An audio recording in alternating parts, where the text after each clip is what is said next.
Well, folks, in today's video, we're going to be unboxing a New York Central E7 AA set. I found these locomotives on eBay around last November. They're both being sold pretty cheap as parts or repair. Apparently, the powered unit in this lot does not work whatsoever, but it's by a brand called Hobby Town, which I kind of like. I've worked with some Hobby Town locomotives before, so I figured I'd take my chances on this lot, buy it, and just kind of see what we're working with. And if we're lucky, hopefully we'll be able to get these things riding the rails once again. Anyways, why don't we get these things out of the box and figure out what exactly it is we're dealing with here.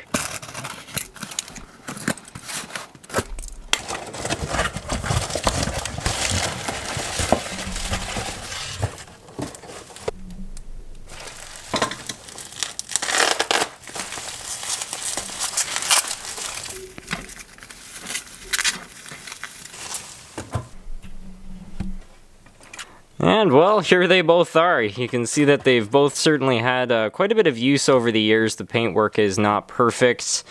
The drive actually looks a little bit cleaner than I expected, however, though I really thought this was all going to be a lot more gummed up. I mean, obviously it still could be inside those gearboxes, but this is not as bad as I was expecting, to be honest. And this one's just a dummy. You can already see some things are out of adjustment, and there's also a gear right here, which is kind of weird for a dummy unit. So these have definitely been modified quite a bit over the years. But anyways, why don't we take these two locomotives over to the track and see if this one will actually run and if this one will or will not cause any short circuits. Try to kind of set the camera up in such a way that you'll be able to actually see what's going on with me here. So we're going to give some power to this. This is just the dummy unit, so it shouldn't do anything. If there's a short circuit, though, we'll find out quite quickly. And so far I'm not seeing anything, so that is a good sign. Now we'll actually try out the powered unit, and this is going to be the real moment of truth.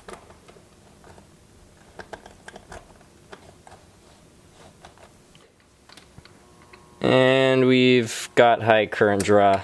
So what's interesting is when we give it power, the current draw goes way up, but it doesn't go all the way to 3 amps. So what that tells me is that this locomotive is not shorted, but it is definitely seized. So let's go down here and have a bit of a look. And I can tell you, just from trying to turn that drive manually, that this thing is completely stuck. So let's go bring this thing over to the workbench and see if we can figure out what's going on with it. So based on what we just saw, I'm going to go out and take a guess and say that this thing has probably not been run for a very long time. When a locomotive is put into storage just because it's not doing anything doesn't mean things can't still happen to it. You know, lubricants can still dry out, metals can oxidize and fuse together. A lot of weird stuff can happen and make these things lock up because the electrical system seems to be working perfectly. There was definitely power getting to that motor. You could hear it humming. So anyways, what we're going to try to do now is we're just going to try to disassemble it, clean all the parts up, and just see if we can get it rolling again.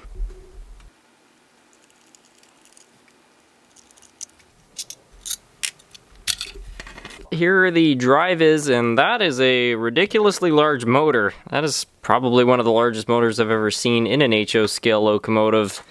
And if we try to turn it manually, it actually is turning, but it should be loose, and this is quite stiff.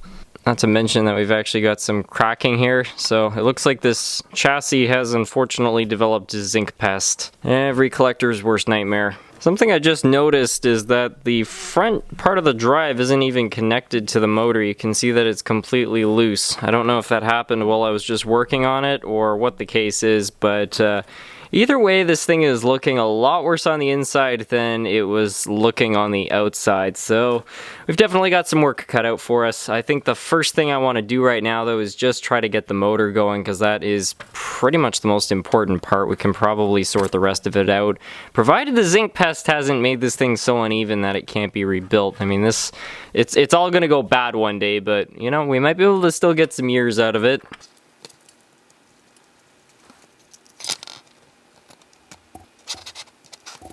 Well, here we have it. So in order to get the motor unlocked here, I've gone and I've sprayed some liquid wrench into a cap here, and I'm just going to try to drip that onto the bearings because I suspect that that is probably where this motor is locked up.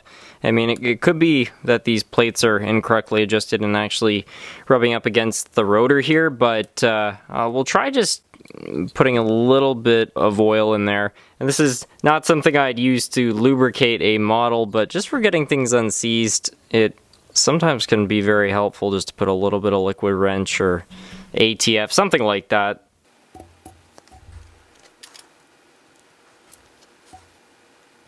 Well, it's now a while later, and we have got the motor unseized. You can see that it's turning pretty well. Unfortunately, I did get some oil and stuff on the commutator, but that's okay. It already needed to be cleaned anyway. So we'll clean all that up, and then we'll actually try to put some power to this thing and see if the armature is still good or not.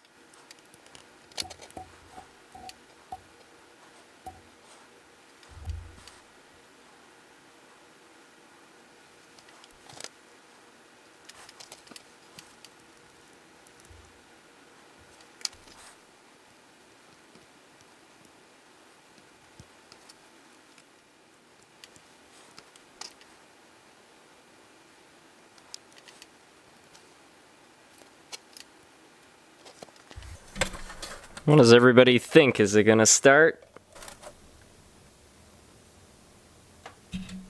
Oh! That was weird. I wonder why it just did that. I mean, it's not good, but hey, it is turning over on its own. With a little more work, maybe we could get that going.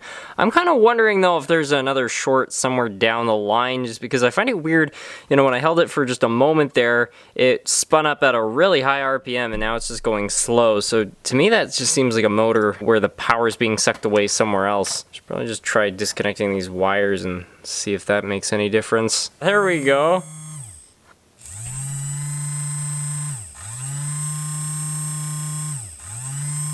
Oh, that's got lots of get up and go left in it. That is awesome. All right, massive step forward, getting the motor going. Now we just need to figure out how to sort out the rest of this unit, which is probably not going to be a small task, but I'm up for the challenge. I think the next thing I'll tackle is this nightmarish gear system. I guess the best way to do so would actually be to open this whole thing up, because these are attached from the inside, so in order to disconnect the truck, you actually have to disassemble it first. Wonder how this one's gonna look. Not that bad.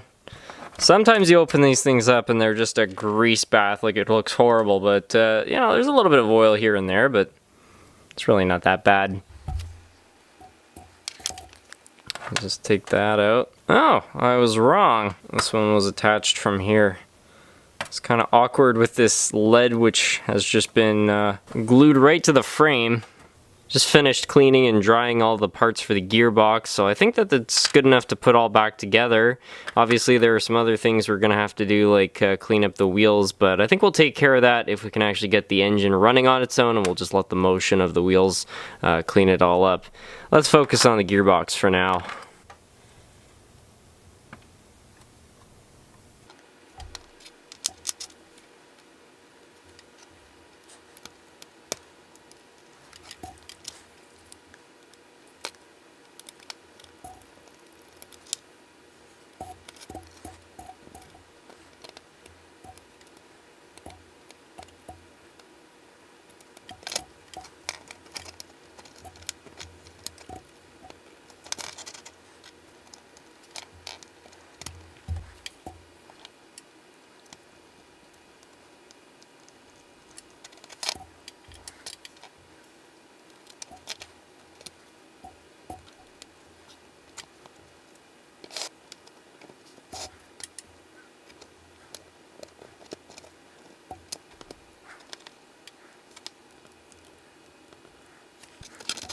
Well, here we have it all back together. I really don't know if this is going to work or not, but let's take it over to the track before we go putting the shell back on, because I have a feeling there's going to be some electrical issues.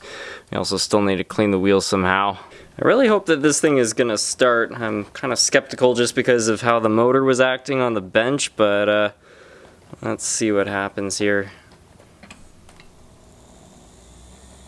Well, the motor's actually spinning up. It's not making this thing go.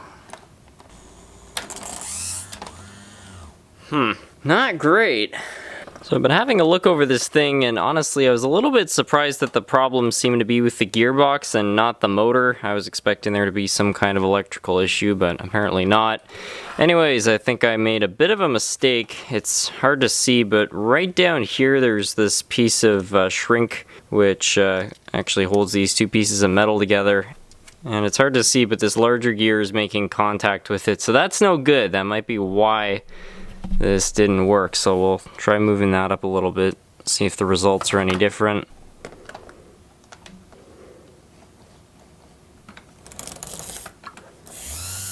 So I've unfortunately made a discovery which is not so great. If you look at this top gear, and when I give it power, you'll see that the drive is actually spinning. It's not this part slipping, it's the metal. Because the gear here is splined onto this shaft, but it's just worn right through. So I think what I want to try doing now is just soldering it directly on there. I really don't know if it's gonna work. Uh-oh. This thing just keeps getting worse. Upon closer inspection, I've realized that it's not just slipping around the spline, but the gear itself is actually split right down the line here. So I don't really know what to do. I guess try soldering it onto the shaft. I don't know. Let's try it. So we'll start by trying to burn off any old lubricants on here.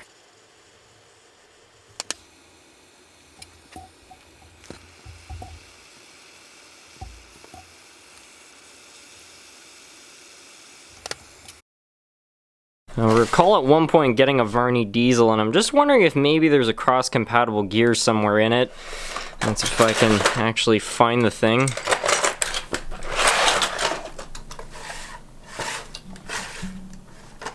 There we go. I don't know, it looks pretty different. Also, these gears are made out of plastic, but let's bring it over to the bench and see if we can make use of any of that. Well, moment of truth here, folks. Don't seem too happy in that direction. Let's try it the other way. Well, yeah, I mean, you know, I don't love it because it's plastic on metal, but it does seem to fit. That's great news. It's a little off here. I think I'll have to put a couple washers, and I don't even know if this is the correct direction to put it. But I mean, this whole locomotive is not ideal. The chassis is already gone and done the old structural delete, so the best we can hope for at this point is just to get a locomotive that runs to some extent, and this might just be enough. Anyways, to tackle the chassis issue, I think I've got a plan, but I really don't know if it's going to work. Let me show you. So basically, with how bad the Zinc Pest is, I don't think that there's going to be any saving this chassis, at least to a working locomotive. However, as you remember in the beginning, we got a dummy engine, and a lot of manufacturers back in the day, to save costs on tooling, would just use the same parts. So from what I can tell, I think that this locomotive has the exact same chassis as the powered one, but this one doesn't appear to have any Zinc Pest issues. So what I'm thinking that we do is we take the chassis out of this one, put all the electrical components and everything else onto this one, and then we just glue the dud chassis back together, because all it has to do for the dummy is just kind of hold the trucks in place.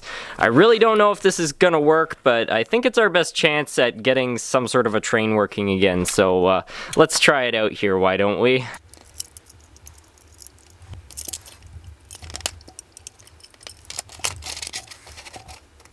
Well, I don't know, it looks awfully similar.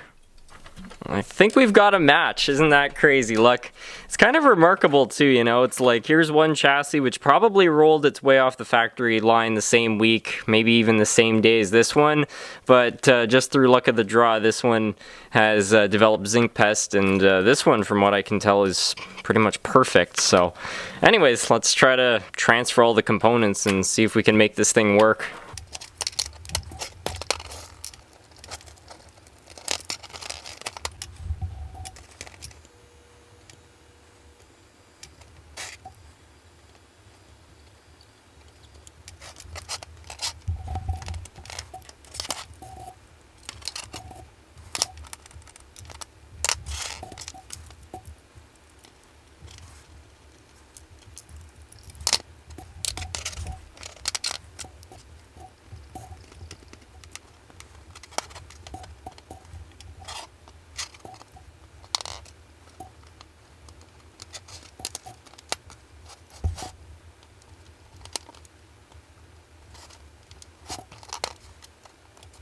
I can see the dummy engine has this piece of metal right here. I'm not sure what this serves. Maybe it's a spot to attach something on, or maybe it's another detail that, I don't know, you're supposed to break off, but either way, it's in our way, so it's gonna have to go. I'm not really sure the best way to remove this. I might just clip it off. What I really just don't want to do is compromise this metal right here. Oh yeah, okay, I think I see what we can do here. Just... yeah, that's pretty easy.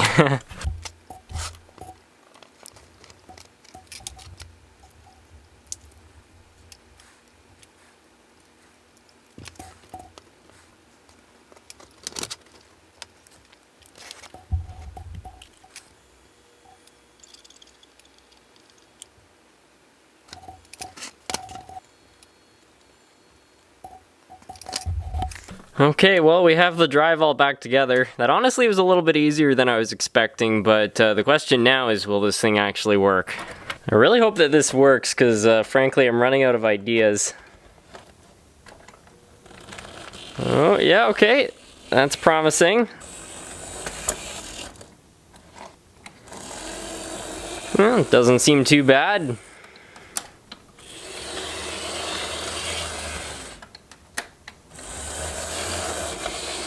Well, I'm happy with that. Let's do a little more adjusting, get the shell on this thing, and then try to run it. I have the impression that these drive pieces are slipping a little bit, and for their age, it'd be pretty common, so I'm just going to put a little bit of CA. You have to be really careful doing something like this, because obviously if the CA gets in the gears, it can really mess things up. But a little bit like that sometimes can fix the slipping issue. It's not ideal. I mean, really, these should be replaced, but I don't really know what the best replacement part would be. We'll just roll with that for now. Put a little bit of grease on these gears. A lot of people, there's a bit of a debate in the community whether or not gears need grease or not, like the teeth themselves. And you know, some people say it doesn't matter, there's not enough friction. Others say it is very crucial. I think it's a good idea to put some grease on there, because there is still a little bit of friction. I mean, it's not the same as like a worm gear, but if it can extend the lifespan of these gears, especially a plastic one like that, I'll take it. I think that this wire is okay. I'm gonna try to just tuck that down there so it can't get tangled up with anything. And it did seem to be bouncing off the track a little bit, so I guess we'll trust that the previous owner added this weight on for a good reason.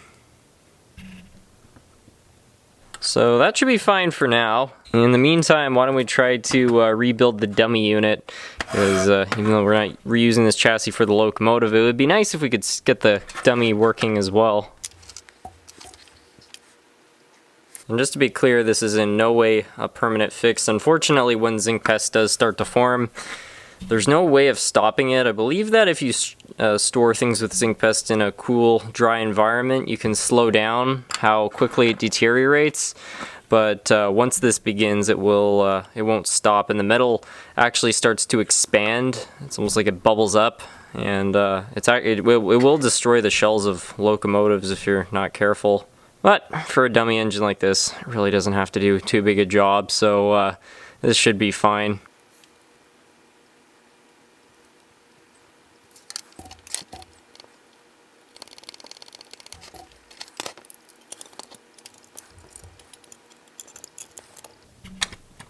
Oh no. So I've gone ahead and done some work off camera. When the chassis just came apart, I really wasn't expecting that, and I didn't really know what to do, but I've managed to fix it by basically turning this into a unibody locomotive.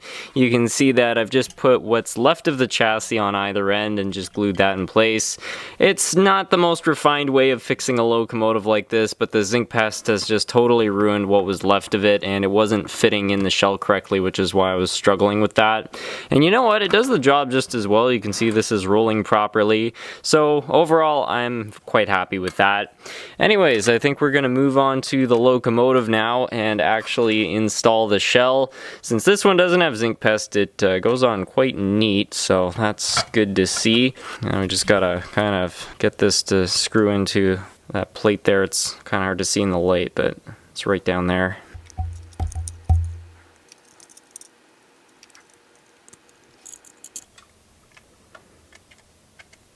Okay, let's see if our efforts have paid off. Oh, that looks good. We got reverse. Yes, we do. Well, folks, I think we've got a runner on our hands. Let's get the dummy unit hooked up to this thing and see if it will do some laps. Well, it's pretty elaborate, but let's try it out.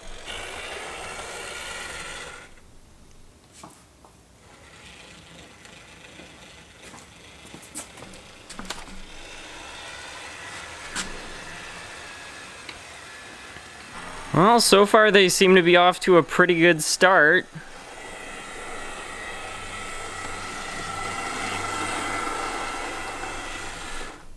Keeps kicking out in this one corner. Very strange.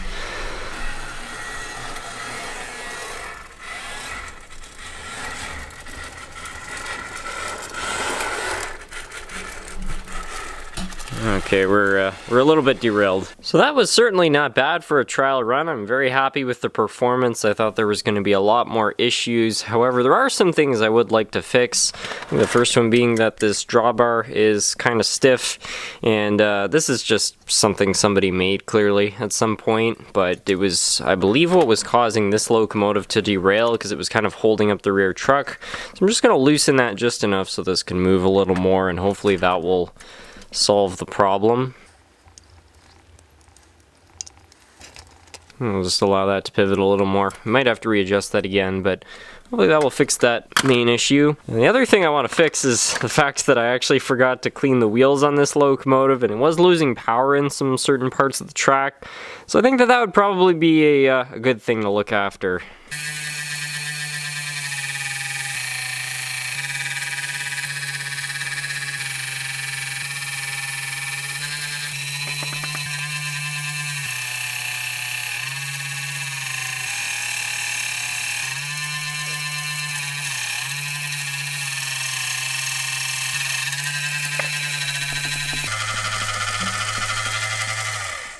Well, I think overall that went pretty well. I didn't see the drive slipping or anything either, which is quite impressive because when you're doing this, you know, it puts quite a bit of stress on all the different components, and I didn't see any parts slipping, so that is a terrific sign.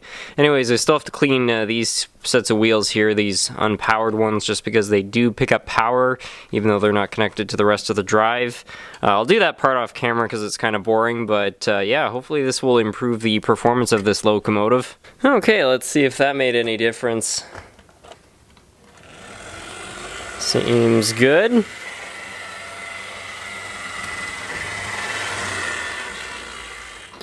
Well, it didn't derail that time. Let's try hooking on the dummy now. Seems I've loosened the drawbar a little too much. Check out this accordion connection they got going on here. And even by modern standards, that is quite impressive.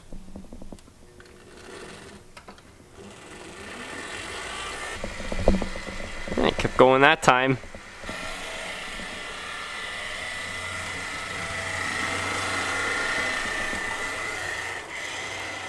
Alright, very good. Now why don't we see if we can get some passenger cars hooked up.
Well, I've now been running this thing for nearly 30 minutes straight, and it's just been golden. It's just been going around the layout like a top without any problems, which is something that I'm really happy to get to say, because at one point I was very doubtful that this locomotive would get to ever ride the rails again.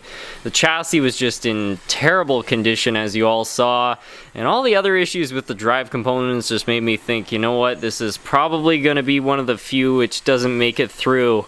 But it must have had some luck on its side, because we just so happen to have the chassis it needed and the gear it needed. I mean, what are the odds of that? So yeah, here it is, back out riding the rails, possibly for the first time in decades, and I'm happy to say we've got a runner. Anyways, with that, I just want to thank you all so much for watching.